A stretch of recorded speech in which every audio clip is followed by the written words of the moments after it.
Bueno, pues muchas gracias por venir aquí. Well, thank you very much for joining us. I have to thank also the organizers for inviting me to participate in this presentation. My name is Daniel. I've just graduated from systems IT degree. So I'm going to talk to you about these mobile games for people with impaired vision, partial or third grade. Okay, this is an index I want to talk about in this presentation. The objective is to develop an interface for games that can enable people with visual disabilities, either partial or completely blind. It's not. This is the idea is make it inclusive, right? It's increase the number of players. So basically, the idea is to add more players to this game, and that's basically the goal: to include more players and enable more people, allow more people to play these games. Now, by games, of course, I'm talking about electronic games. Of course, a game is entertainment, isn't it? By definition, an electronic game is an entertainment that uses new technologies. We can see some of them on the screen. Some of these games you may be familiar with. And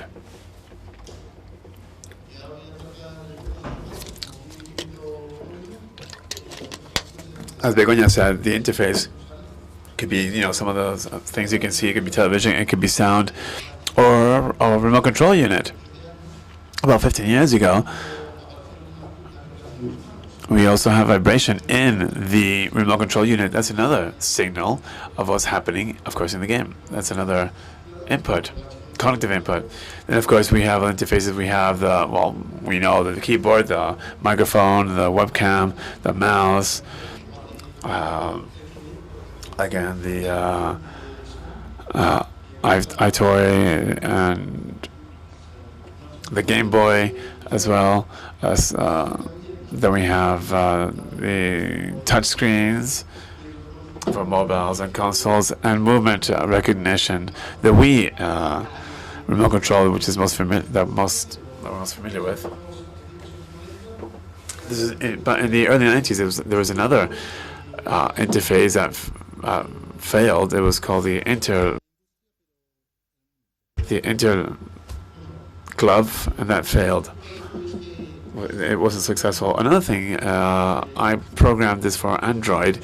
It was easy for me to program, and it was less expensive. One of the problems I had was that the documentation was rather confusing, and some things that weren't upgraded, and then some of the voice elements could not be done with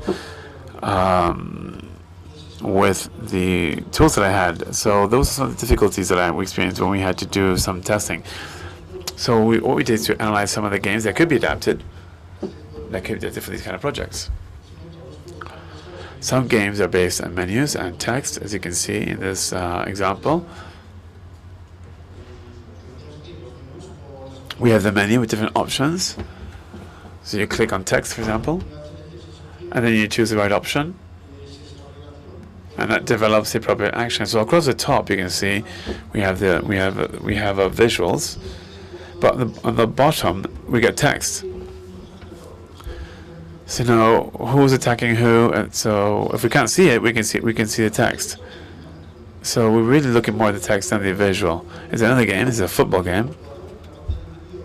So on the top we have the player. At the bottom, we have the speaker. This game is also menu-based.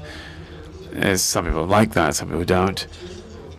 But if we remove the top of this, if we remove the top part of the screen, we still know what's going on because we have the speaker. We've got it's describing the development of the game. Who's got the ball? Where they're running to? Who's passing to who?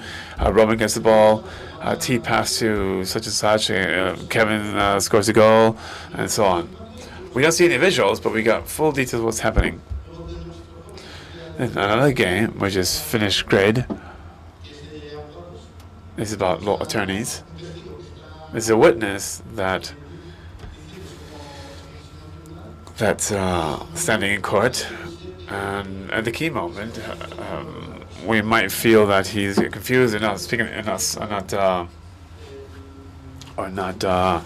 saying the truth, and then we can.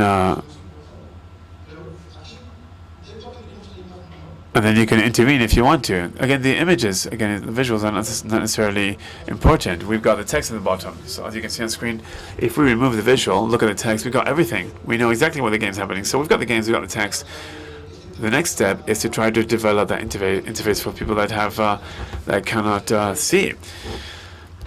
Obviously, if they can't see it, then we read it out to them. So we use a pre-recorded voice or voice synthetic system. And to offer that. So we have the solution for the machine to communicate with the player. So how does it do this?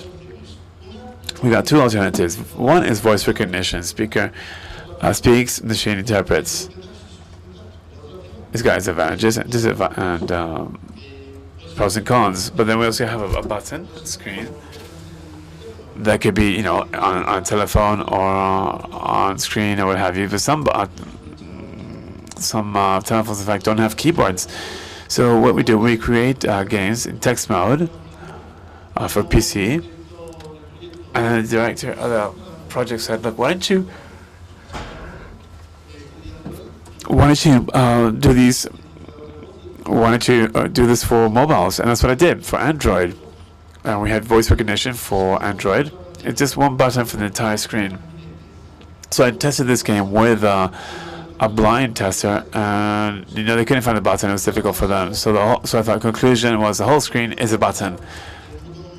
I can't have a button somewhere. It has to be the whole screen. So it works as follows. So I get the options. I click the button, and then I tell them which option I want, and we click again, and it tells us if it's valid or not, and then we carry on with the story. The other solution is a control panel, or button panel, rather. So we have a whole screen with a number of buttons. So we click once to find the button. We click twice, another time to select, and then a third time to confirm. So here, of course, earlier I said a whole screen is one button, but now I have a whole screen, several buttons. That seems to be contradictory, but it really isn't, because when we click a button, we know which one we've pressed. So we can't find the button we want to. Then we carry on clicking until we find the right one. So this would be the button panel, for example. So the game is exactly the same. So if you want to go to tavern, you click on 1, and then it tells us that it pressed 1, and then you press 1 again, and it tells us that we're moving on to the tavern and describes what we're doing. I've tried this with a number of testers, and